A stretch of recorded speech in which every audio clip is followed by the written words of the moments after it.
Welcome to Bite-Sized Battles.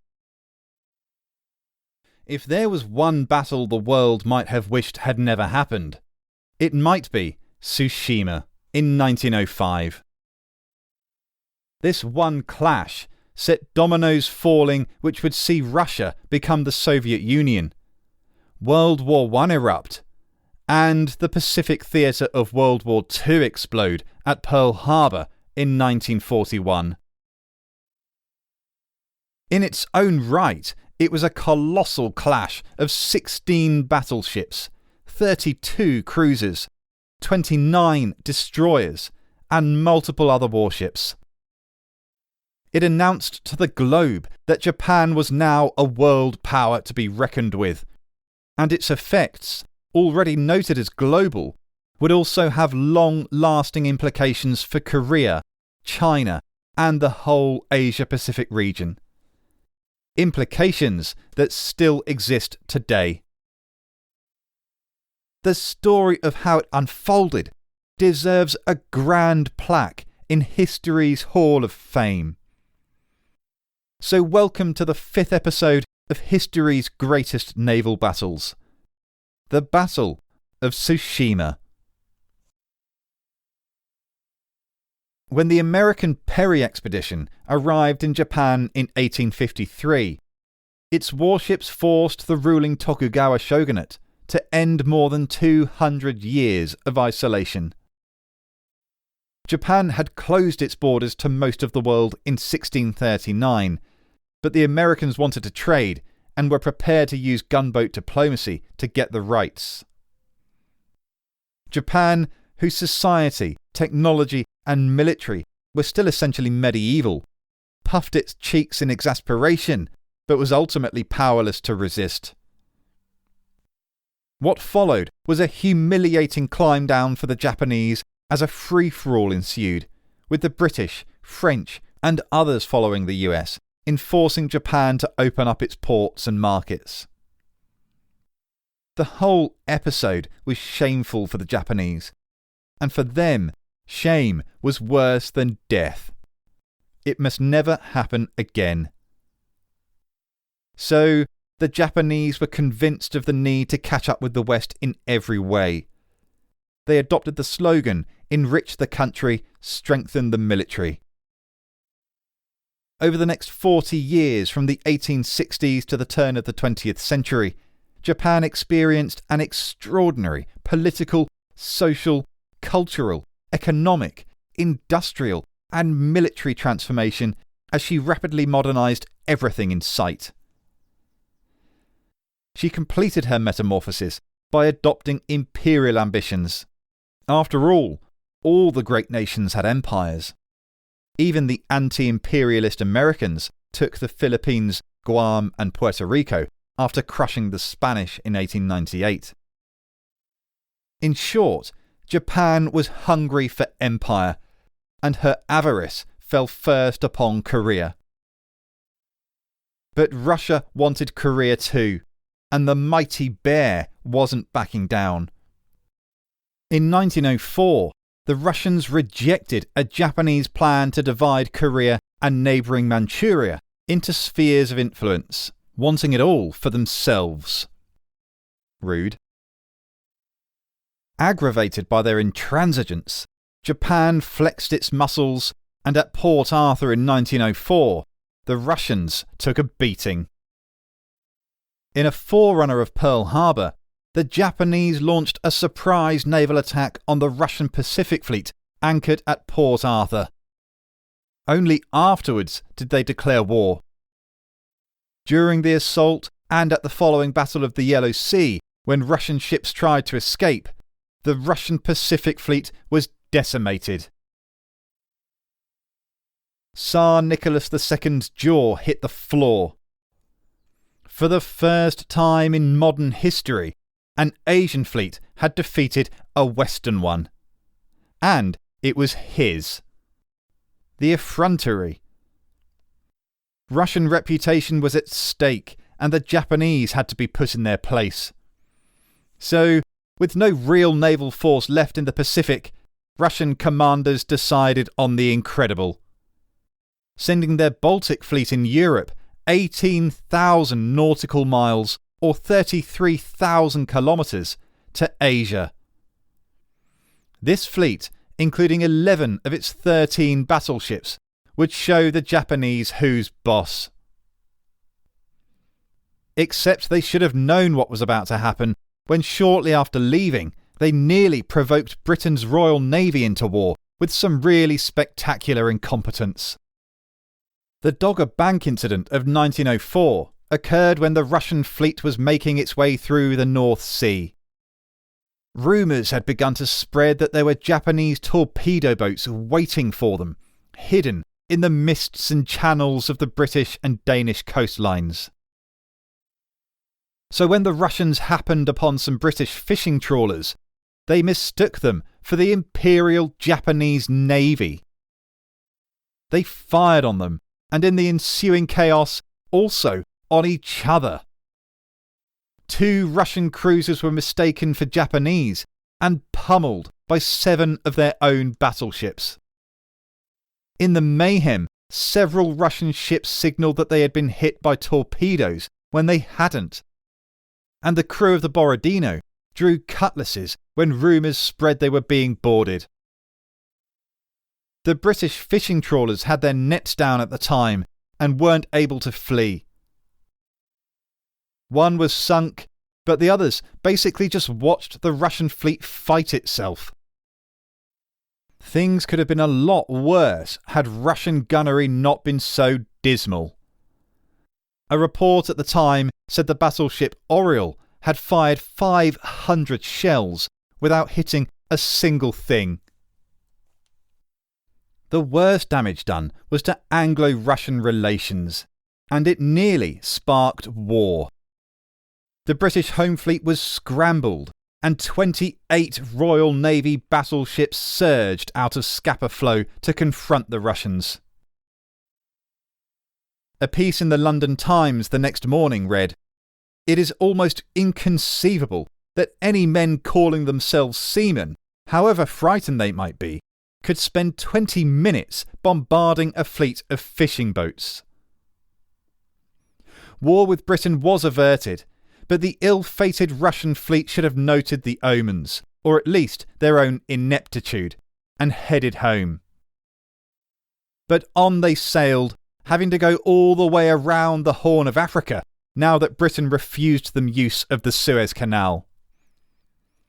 Finally, a full 6 months after setting off, the Russian Baltic fleet arrived in the East China Sea, just south of Japan. The plan was for them to sneak through the Straits of Tsushima between Korea and Japan itself, link up with the remnants of Russia's Pacific Fleet at Vladivostok, and come back south to overwhelm the Japanese. But their sneaking was spotted at Tsushima, and the entire Japanese fleet raced to intercept them.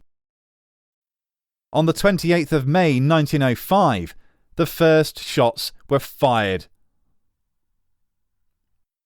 The Russians, perhaps having practised gunnery en route since the Dogger Bank debacle, hit early. In just 5 minutes, the Japanese flagship Mikasa was hit 15 times, and another 15 by the end of the battle. The British Royal Navy captain Sir William Pakenham was a naval attaché stationed on board the Japanese battleship Asahi. He described the scene when she too was hit early in the battle. An explosion under the afterbridge of the Asahi filled the air with flying fragments. Of these, one fell underfoot. It was the right half of a man's lower jaw, with the teeth missing. Everything and everybody for 20 yards around was bespattered with tiny drops of blood. But just as it seemed the Russians might capitalise on the early success, a string of confusing orders created mayhem in their formations, changing and changing again. And they were slow too after 6 months at sea, with exhausted crews and marine-fouled hulls. Now, Togo used the Russian chaos and snail-like pace to the max, crossing the T on their lines twice. Crossing the T was a classic naval warfare tactic of the 19th and mid-20th centuries, where a line of warships would cross in front of a column of enemy vessels. This meant your broadsides could bring thunder down on your enemy, while they were only able to reply with their forward or rear guns. Having the Japanese be able to cross your T twice was both embarrassing and devastating. One after another, shells from the Imperial Japanese Navy hit home on the Russian ships still trying to reorganize. As if things weren't bad enough, the Russian Admiral Rozhestvensky was knocked unconscious by shrapnel, and while the remaining commanders prevaricated and wavered with indecision, Togo was aggressive and resolute. He had served on a British battleship for 2 years and studied his hero, the legendary Horatio Nelson, and his tactics at Trafalgar 100 years earlier. Now he brought these very same tactics to bear at Tsushima by driving through the disorganised Russian lines, breaking them apart even further as he poured fire upon them with superior gunnery. While the Russians were using armour-piercing shells which went right through decks but did relatively little damage, the Japanese used high explosives, wrecking superstructures, communication towers and gun placements. One Russian commander, Vladimir Semenov, said, "It seemed impossible even to count the number of projectiles striking us. Shells seemed to be pouring upon us incessantly, one after another. The steel plates and superstructure on the upper decks were torn to pieces, and the splinters caused many casualties.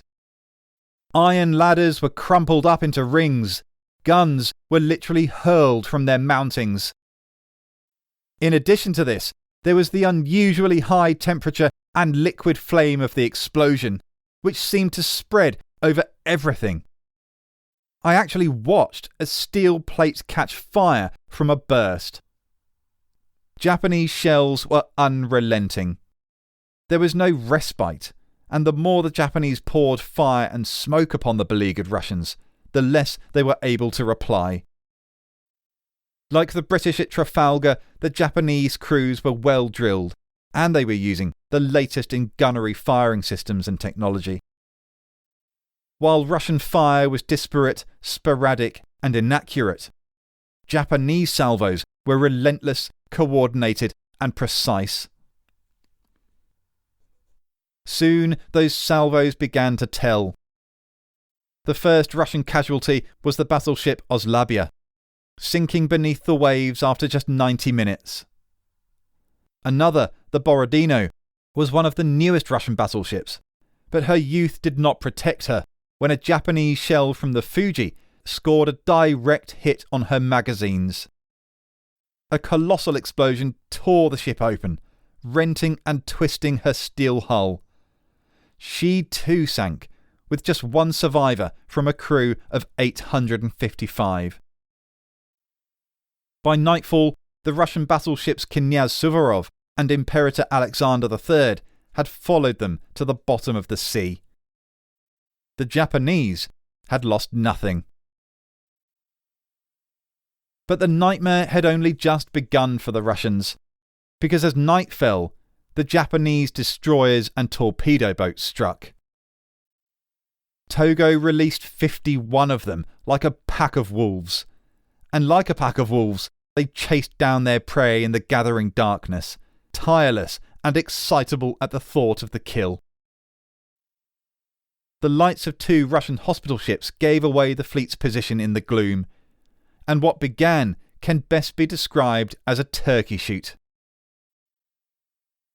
The Japanese boats, trained at night fighting, danced around the tired and wounded Russian bear with speed and agility, darting in to deliver torpedoes and darting away again before the big guns could swipe at them. The attacks went on for 3 hours, and by the time the Japanese had finished with them, the Russians had lost another 2 battleships and 2 armoured cruisers. The strain was immense on the Russians, causing panic, errors and collisions. Their fleet had scattered in fear and now no longer posed any coherent threat. But Togo still couldn't let what remained reach Vladivostok. So the next morning, his refreshed main fleet awoke and took up the chase. By now, the Russian commander of the only group of Russian vessels left, Rear Admiral Nebogotov, was fleeing northwards at all the sluggish speed he could muster. But Togo caught him and began pounding him once more. Quickly, Nebogotov realised he was now outnumbered, outranged and outmatched, and ordered the international signal for surrender, XGE, to be raised. But sadly for the Russians, the Japanese didn't have this code in their books and continued pummelling them. Desperately, Nebogotov had white tablecloths raised as flags of surrender. But Togo didn't trust it, thinking it was a ruse to lure his fleet closer. Incredibly, Nebogotov now stopped his fleet altogether and hoisted the flag of the Imperial Japanese Navy, praying that the Japanese would understand his intentions. Seeing this, Togo eventually ordered a ceasefire and Nebogotov negotiated the Russian surrender. He knew he'd probably be shot when he returned to Russia, but he told his crew, "You are young, and it's you who will one day retrieve the honour and glory of the Russian Navy. The lives of 2,400 men in these ships are more important than mine." In the end, neither Rozhestvensky nor Nebogotov were executed, but both were imprisoned for several years, and each lived out their lives with tattered reputations. The reality was that while poor Russian command certainly did contribute to the defeat, there were other, more damning factors. Togo was a more experienced and decisive commander, and the Japanese were using a superior form of wireless telegraphy in naval warfare for the first time, allowing them to communicate instantly up to 70 miles. The coordination this gave them was worth its weight in gold. They were using better firing systems and technology, high explosive shells, and newer, faster ships, armed increasingly with bigger guns. The British attaché, Captain Pakenham, reported back to London that the greater number of big 12-inch guns on the Japanese ships had made a critical difference in the battle, and the effect was instant. Britain's number one priority at the beginning of the 20th century was maintaining global naval supremacy. They designed and launched HMS Dreadnought the very next year. So revolutionary was it that she gave her name to a whole new class of battleships, all exclusively sporting the very largest guns available. It sparked a naval arms race with Germany, the tension of which contributed hugely to the outbreak of World War I. The Great War was also made more likely by the damage done to Russia's prestige. In the wake of Tsushima, Germany and Austria-Hungary viewed the Russian military as something of a joke, not to be taken seriously. They could now happily ignore any threats from Russia, regarding them with contempt. The result of that was catastrophic after a certain Austrian Archduke was assassinated in Sarajevo in 1914. And if this wasn't enough to confirm Tsushima's huge impact on world history, another literally revolutionary impact was on Russian society and politics. The defeat sent already simmering resentment into outright mutiny, erupting as the 1905 revolution, which in turn led inexorably to the Bolshevik October Revolution of 1917. Lenin himself said that 1905 was the great dress rehearsal, without which the victory of the Bolsheviks in 1917 would have been impossible. Ipso facto, without Tsushima, it's possible the Soviet Union would never have existed.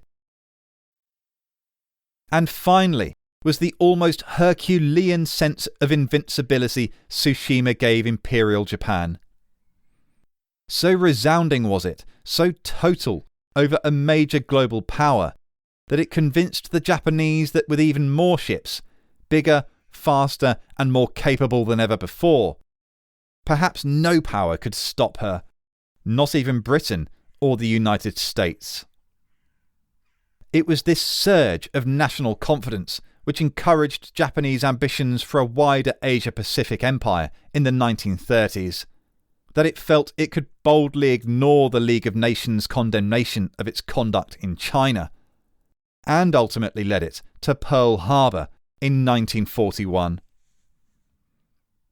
If the overwhelming Japanese victory at Tsushima isn't breathtaking enough, its wide-reaching, long-term, global ramifications across 2 world wars and the rise of Soviet communism is, frankly, astonishing.